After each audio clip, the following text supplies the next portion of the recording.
नमस्कार, फर्स्ट बिहार झारखंड में आपका स्वागत है। मैं राहुल ओझा आपके साथ। रघुवंश बाबू आईसीयू में भर्ती है दिल्ली एम्स में, लेकिन वहां से खबर निकल करके सामने अब ये आ रही है कि अब उन्हें वेंटिलेटर सपोर्ट पर रखा गया है, यानी कि सांस लेने में अब उन्हें काफ़ी परेशानी हो रही है। स्थिति जो है वो काफ़ी गंभीर अब बताई जा रही है। हालांकि जो उनके बेटे हैं सत्यप्रकाश, उनका यही कहना है कि डॉक्टरों ने उम्मीद जताई है कि आने वाले 2-3 दिनों में उनकी स्थिति में ज़रूर सुधार हो जाएगा।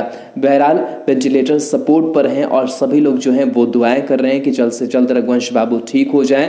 और दिल्ली एम्स से ही उन्होंने अपना जो इस्तीफा पत्र है वो भी लालू प्रसाद यादव के नाम भेजा। हालांकि लालू प्रसाद यादव ने भी यही उम्मीद जताई और कहा कि आप कहीं नहीं जा रहे हैं और आप जल्द स्वस्थ हो जाएं, यही हम सब कामना करते हैं। लेकिन जो रघुवंश बाबू के समर्थक हैं उनके लिए थोड़ी सी चिंता ज़रूर बढ़ गई है, क्योंकि पहले कोरोना संक्रमित हुए, उसके बाद से उनके फेफड़े में परेशानी आई, जिसके बाद से दिल्ली एम्स में भर्ती कराया गया और दिल्ली एम्स में ही और थोड़ी स्थिति बिगड़ी तो उन्हें आईसीयू में ले जाया गया। और अब खबर निकल करके सामने आ रही है कि आईसीयू में उन्हें अब वेंटिलेटर सपोर्ट पर रखा गया है और ताकि उन्हें सांस लेने में कोई दिक्कत नहीं हो। जब फेफड़े की बीमारी होती है तो सांस लेने में काफ़ी परेशानी होने लगती है। ऐसे में वेंटिलेटर सपोर्ट पर रखा जाता है ताकि आप ठीक से जो सांस है वो ले पाएँ, ऑक्सीजन आपके अंदर जाए और कार्बन डाइऑक्साइड जो है वो आपके शरीर से बाहर निकल जाए।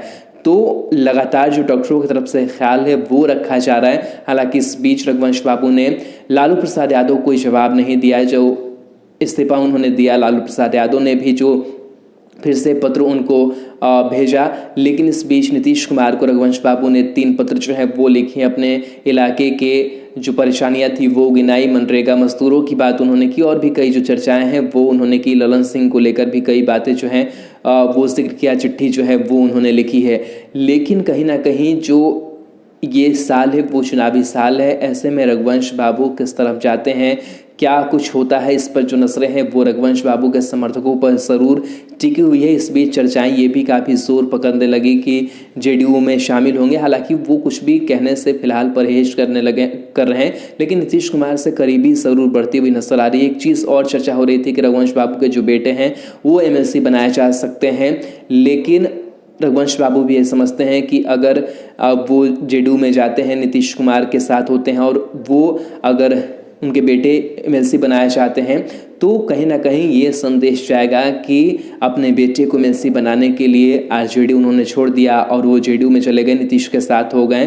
तो कहीं ना कहीं कह सकते हैं कि इन सारी चीज़ों को रघुवंश बाबू भी समझते हैं। इस लिहाज से करीबी ज़रूर बढ़ती हुई दिखाई दे रही है, लेकिन ऐसे किसी भी संभावना से कह सकते हैं कि ऐसी संभावनाएं जो है वो नजर नहीं आ रही है कि रघुवंश बाबू जो है वो अपने बेटे को एमएलसी बनाएंगे, क्योंकि इससे गलत संदेश जाएगा। एक बड़ी जो राजनीतिक पारी है वो रघुवंश बाबू ने खेली है और कह सकते हैं कि एक एथिक्स के जरिए वो राजनीति में आगे बढ़े हैं और ऐसे में वो अपनी छवि पर जो कोई दाग है वो नहीं लगाना चाहेंगे।